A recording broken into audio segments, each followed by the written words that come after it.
Hi, this is Serena from Cooking in Manhattan. Today I want to show you how to make pesto with walnuts. And to showcase this recipe, I will also prepare a pasta with my favorite brand, Garofalo. This is the one that I used to buy when I was living in Italy, and now it's available also in the United States. Let's take a look at the ingredients for our walnut pesto. We have 1.5 cups of walnuts. I bought the regular ones that are halved and they are not salted nor toasted because I want to personally toast them myself. Then of course we have a little bit of Parmigiano, about a cup of Parmigiano. And then we have 2 cloves of garlic, of course kosher salt, and extra virgin olive oil. Now, the traditional recipe would stop at these ingredients, but I want to make it extra special and brighten up the flavor even more. So I am going to add about half a cup of chestnuts. These are the ones that you buy, that you use for stuffing of the turkey around Thanksgiving season.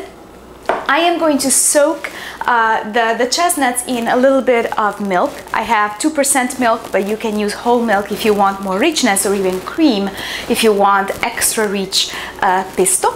And finally, I have my other flavorings. So I will add the zest of a lemon. You know, lemon zest always brightens the flavor of everything else. And then a little bit of nutmeg and some parsley. And I will show you this pesto at the end with my wonderful Pasta GAROFALO. I selected some whole wheat pasta because I think the nutty flavor of whole wheat pasta, especially this pasta, goes very, very well with our pesto. So the first step is toasting the walnuts. I have done that in the microwave oven because actually it takes very little time and it's very easy cleanup. And everyone has a microwave oven right now, right?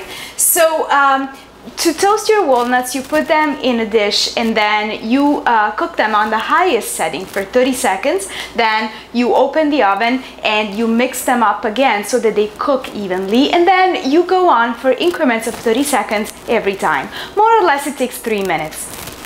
So I've toasted my walnuts. I also warmed the milk that I am going to pour in the chestnuts so that the chestnuts get nice and soft. I am going to remove some of the milk, so I will drain the chestnuts before I put them in the mixer. But now we are going to start the process of mixing and preparing the pesto.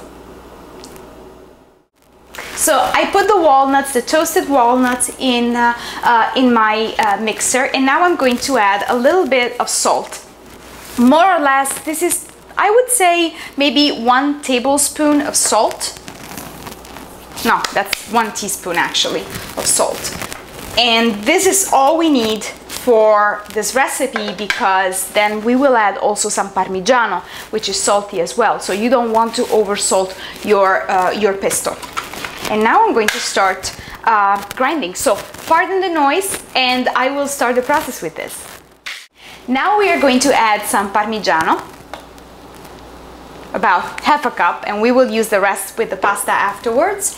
And then 2 cloves of garlic. These are kind of jumbo cloves of garlic, so I would say 2 in this case, but not more than 1 tablespoon of garlic if you're using garlic paste, for example.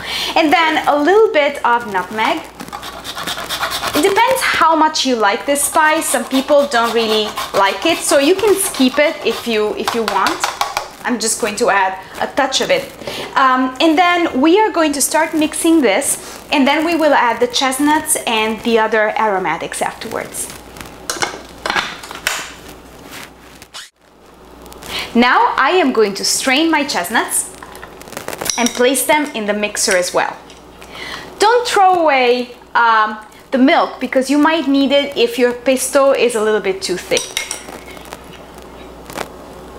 And now we are going to mix a little bit more. It smells really, really, really tasty. My walnut pesto is very thick right now, so I am going to add a little bit of the milk that I used for the chestnuts, about say 1 tablespoon, and I'm going to start stirring again to make the mixture a little bit looser. That's the right texture. To give a little bit more color to this pesto, I am going to add just a touch of parsley, very, very little, and to give lightness to the flavors, a little bit of lemon zest too. I'm going to add lemon zest, although this is not the traditional recipe, but I really like the lightness of the flavor that lemon zest provides to this. So it's more or less half the zest of a lemon. And then I will mix it again, and then we will finally add some oil. Final step for the pesto is a little bit of extra virgin olive oil. About half a cup of it. So we are going to close it and grind it. Bear in mind that the extra virgin olive oil is important because it actually preserves the pesto and it doesn't make it go bad. However, this pesto will actually keep in the fridge for about 2 weeks. The water is boiling and we are ready to cook the pasta. So I'm going to add some generous amount of salt. As you know, it has to be as salty as the sea. And then we are going to add our caserecce by Garofalo. This pasta is really amazing. It's really phenomenal because it's made in a very artisanal way, and it's exactly the same one that I used to buy when I was living in Italy. Now, finally, it's available in the United States, and I'm very happy about that. So we are going to boil the pasta, and then we are going to saute it with our pesto. While my pasta is cooking, in a large pan, I put 2 or 3 tablespoons of my walnut pesto with a little bit of the water from the cooking water from the pasta. So as soon as the pasta is ready, we are going to drop it into the pan and then saute it with Parmigiano, and then we are going to taste it. We are sauteing the pasta together with pesto and some Parmigiano, and we are almost ready to taste it. I have to tell you, the great thing about pasta Garofalo is the fact that it cooks very fast, but it also keeps its shape, which is really the sign of great artisanal pasta. So now you can also find it in the United States, and I think you're definitely going to enjoy it. We are ready to taste this pasta with walnut pesto. As you can see, it's very, very creamy. This is so good. It's creamy and decadent and delicious, but the brightness of parsley and lemon really lifts the flavor of this pasta.